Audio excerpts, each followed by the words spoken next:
Hi everybody. Today we're going to be talking about how to draw the Lewis dot structure of any ion or any polyatomic molecule. So Lewis structures are really important for the AP Chemistry curriculum and exam, and they can be very useful in many ways. For example, to calculate the formal charge of a, of an atom in a molecule. You could be asked to find the molecular geometry of any atom or molecule. So drawing the Lewis dot structure is the first step of any of these things. We'll be talking about the formal charge in this video, and in the next video we'll also be talking about the molecular geometry of any molecule. So let's get into this.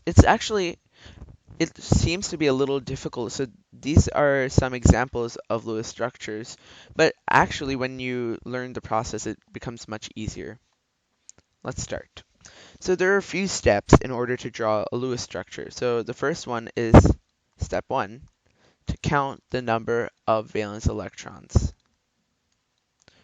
So valence electrons can be abbreviated as VEs. So for an example, when we're doing this, we'll go with carbon dioxide, CO2. So carbon, as we know, has 4 valence electrons because it's on group 4 of the periodic table.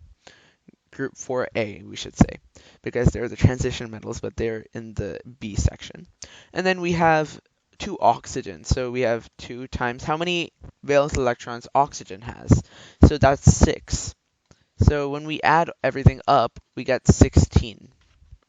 So step 2 for carbon dioxide, it's not necessary because it is a neutral molecule, but we have to also account for the charge of the molecule.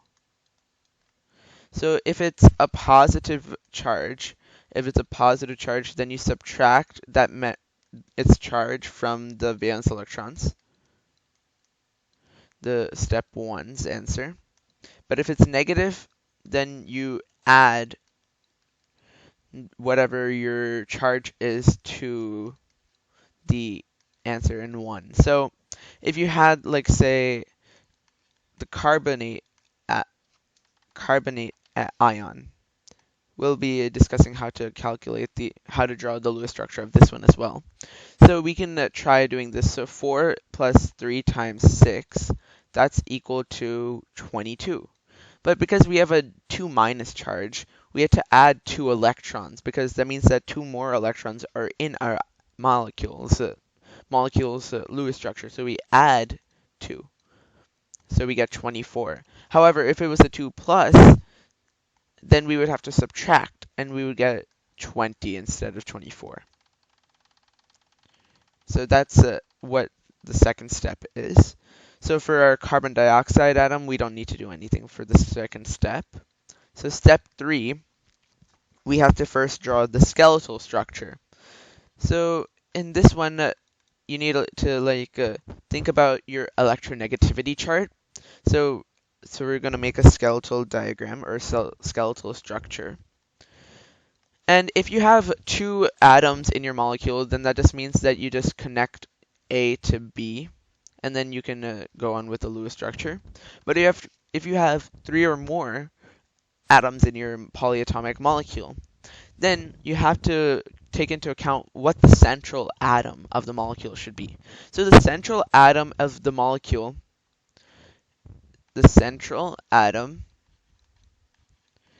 is the least electronegative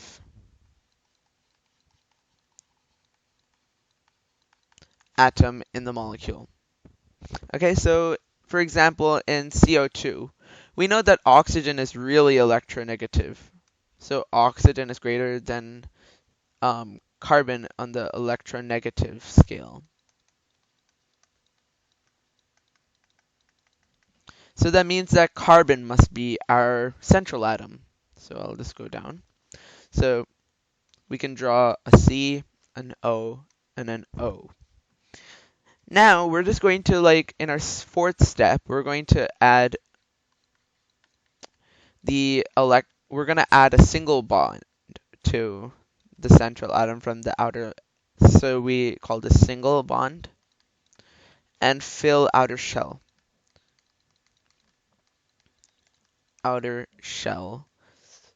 of surrounding atoms. So we have to fill the shell of the surrounding atoms, not the central atoms yet. So this has two. This accounts for 2 electrons. So we have to add another 6 electrons. So we can do that like that. And here the same thing. Okay. And now we go to this 5th step, which is to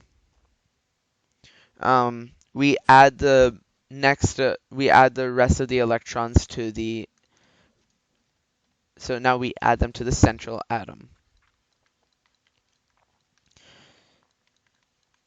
Okay, so we have 1, 2, 3, 4, so we need another 4 electrons here. And now we want to look at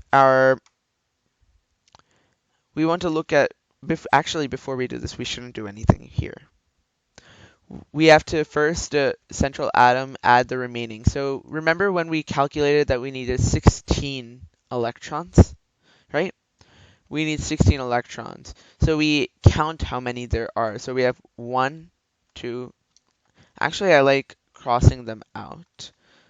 It's easier to do that. 1, 2, 3, 4, 5, 6, 7, 8, 9, 10, 11, 12, 13, 14, 15, 16. So we have 16 already, so we don't add anything else. So we have completed our Lewis structure, or have we not? So now we have to go to the next step, which is like checking if this is the correct Lewis structure. So we check, does the central atom have 8 electrons? If it's less, if central, we'll call that C, even though this is carbon. If the central has less than 8, then you have to remove an electron pair from an outer atom and add the electrons into one more pair.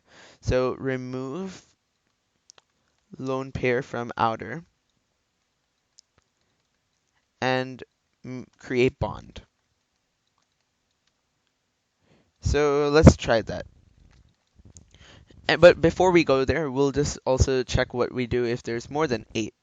So if it's more than 8, usually it's okay if the n is equal to 3. So n means like what row on the periodic table it is. So like for carbon, it shouldn't have it because carbon has n equals 2. But something below carbon or something like way below would be okay because they have a d orbital. So if you have a d orbital in your d orbital, then you can have up to 12 electrons in its valence shell, in its outermost shell. So we are in this category. We have less than 8 because we have 1, 2, 3, 4 on our carbon. So what we're going to do here, we'll mark this step with red. So we take one lone pair and move it here. So we create another bond. So we can just take this off. So now we count how many electrons our carbon has now. So it still has 16 in the whole Lewis structure, but we need to see how much the carbon has. So it has 1, 2, 3, 4, 5, 6. Still not enough. So we actually take another lone pair from our other outer shell because we want to keep the stability on our other one, so we want to make it the same. And we can draw another bond. And now we count how many we have. So we have 8. So because we have 8, we're done. So our Lewis structure for carbon dioxide, so our final Lewis structure would be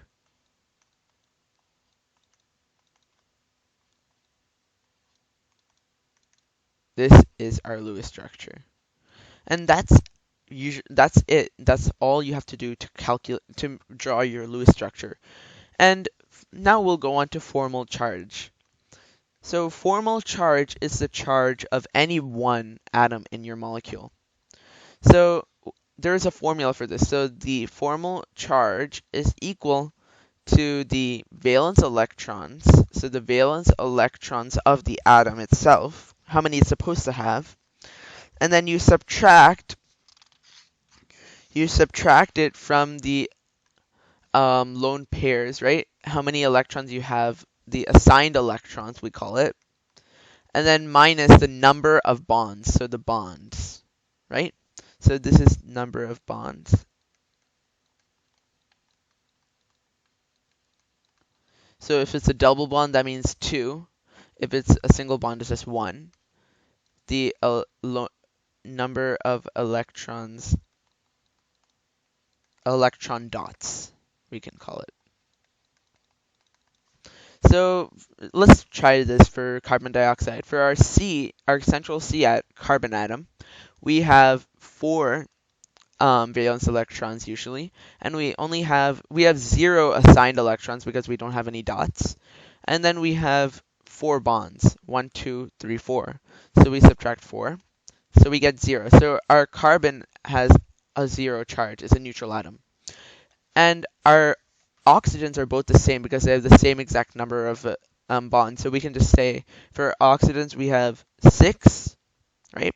Because 6 valence electrons for any oxygen atom, minus we have 4 dots, and then minus another 2 because we have 2 bonds. So this equals 0 once again. So we have a net charge of 0.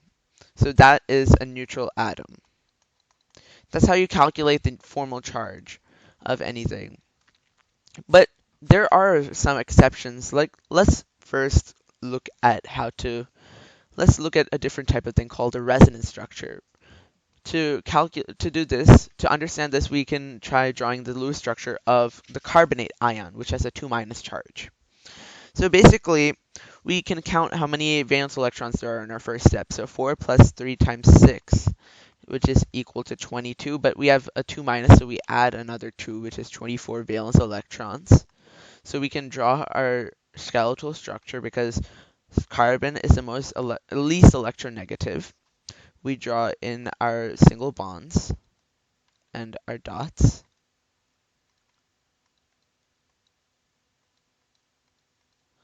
like so. And now we count up how many we have. So 1, 2, 3, 4, 5, 6, 7, 8, 9, 10, 11, 12, 13, 14, 15, 16, 17, 18, 19, 20, 21, 22, 23, 24. So we have everything done. So now we go to the next step, which is central atom, does it have 8 electrons? So no, it has less than 8. It has 6 valence electrons. It has 6 electrons on its outermost shell. Therefore, we can take one lone pair from any of these. For this case, we'll take the bottom left and make a double bond. So our completed Lewis structure would be this. However, the question may arise, like, what if we were to take the lone pair from one of the other oxygen atoms? Therefore, we have resonance diagrams. So carbonate has a resonance. So basically, because you could have the symmetry that instead of here being a double bond, it could be here, or it could be here instead of there, or there. We can draw this Lewis structure in 3 different ways. So C, double bond O, like so. I'm not going to draw the lone pairs right now. And this is a 2-. Or it can also just be C, double bond O on the bottom left, and then 2 single bonds. Or it can be this.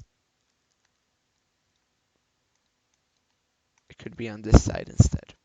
So these are the 3 resonance structures of carbonate. And we can also calculate the formal charge of any of these. So for the carbon, we have a double bond here, so 1, 2, 3, 4, so it has a 0 charge. This has 6 minus 6 minus 1, which is a -1. This is also a -1. But here we have So we don't have this lone pair here because it's a double bond. So we have 6 minus 4 minus 2, which is a 0. So it all adds up to 2 minus, which is our carbonate's charge. So this is how we can um, draw a resonance diagram. So this can be for anything which has like the symmetry. And the bond order is like another thing we can take away from this. So the bond order is like, say, if we have a single bond, so a single bond or a double bond or a triple bond and so on and so forth, the bond order would equal 1 here, 2 here, 3 here, and so on. Okay, so here we can take one of our resonance diagrams, they're all the same basically, and we can calculate the average of the bond order. So we have 1 plus 2 plus 1 over 3 bonds in total, and we get a bond order of 1.33. So that's the bond order of the carbonate. For our carbon dioxide, because both of them are double bonds, we just have a bond order of 2 for carbon dioxide. Okay, so last thing. There are a few exceptions in chemistry for like the Lewis structure. Sometimes, like only for one basically, one atom. Say let's look at BF3, boron trifluoride. If we were to draw the Lewis structure, this would be like this. Oops. F and then F. So when we're drawing the Lewis structure, we can first count how many valence electrons there are. Boron has 3 valence electrons, and each fluorine has 7. So we have 24 here. So we can draw in our valence electrons.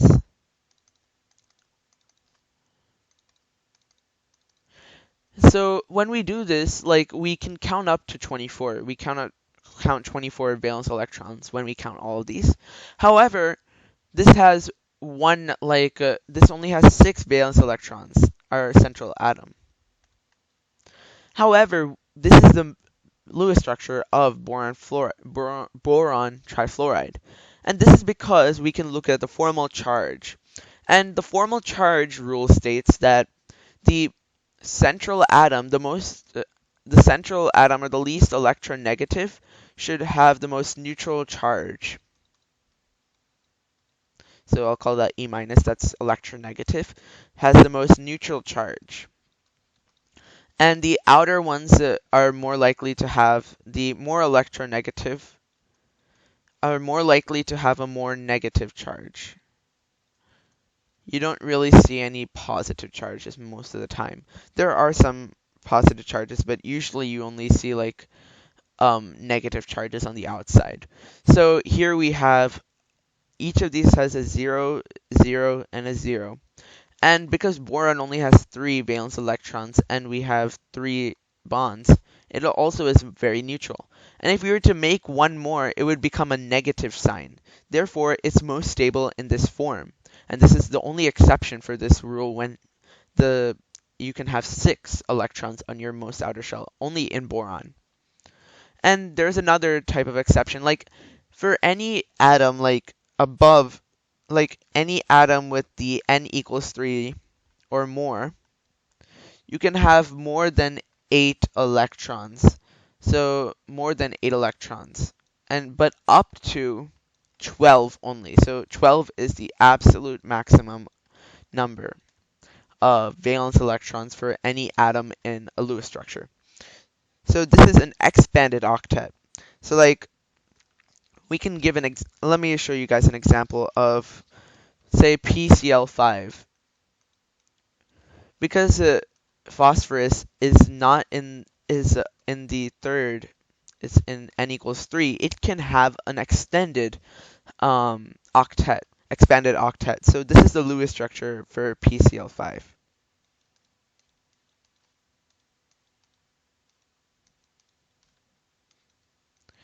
So, and we can fill in all the dots here. You can verify if this is the correct Lewis structure, but this is. So here on our central atom, instead of the regular 8, we have 5 pairs. So we have 10 electrons on the central atom, which is more than 8. However, this is the most stable because this has a d orbital. It has the d orbital, which can hold more electrons. Therefore, this is the Lewis structure.